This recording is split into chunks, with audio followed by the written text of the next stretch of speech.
आज खाने पर मेरे इंतहाई मोहतरम दोस्त और भाई आसिम सिद्दीकी भाई, जिनका ताल्लुक हैदराबाद सिंध से है, ने मशवरा दिया कि अगली वीडियो में औताक के बारे में कुछ बताएं।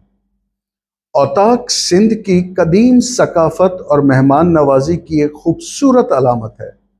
अमूमन घर से अलग एक कुशादा कमरा या बैठक होती है जहां मेहमानों, दोस्तों और बाहर के लोगों को बिठाया जाता है।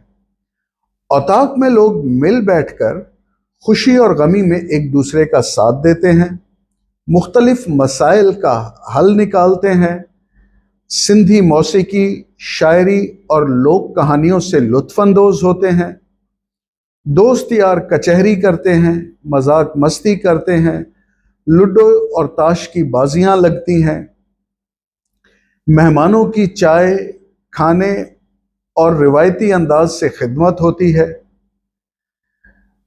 औताक को अमूमन सिंधी अजरक, रिली, चारपाइयों, तकियों और रिवायती बर्तनों से सजाया जाता है।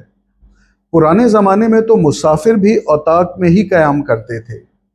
ये सिर्फ एक कमरा नहीं बल्कि मोहब्बत, भाईचारे, मुशावरत और सिंधी मेहमान नवाजी का मरकज़ है।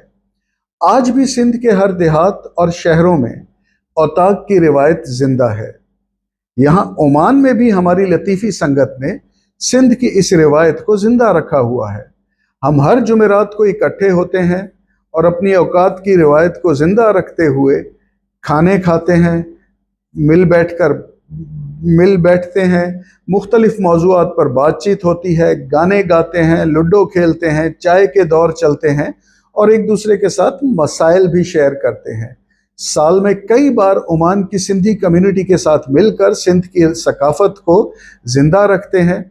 गुज़श्ता कई साल से बड़े पैमाने पर ओमान की सिंधी कम्युनिटी हमारे साथ मिलकर सिंधी टोपी अजरक डे मनाती है। ये प्रोग्राम इतना बड़ा और कामयाब होता है कि पूरे ओमान की पाकिस्तानी कम्युनिटी को इस प्रोग्राम का इंतज़ार सारा साल रहता है।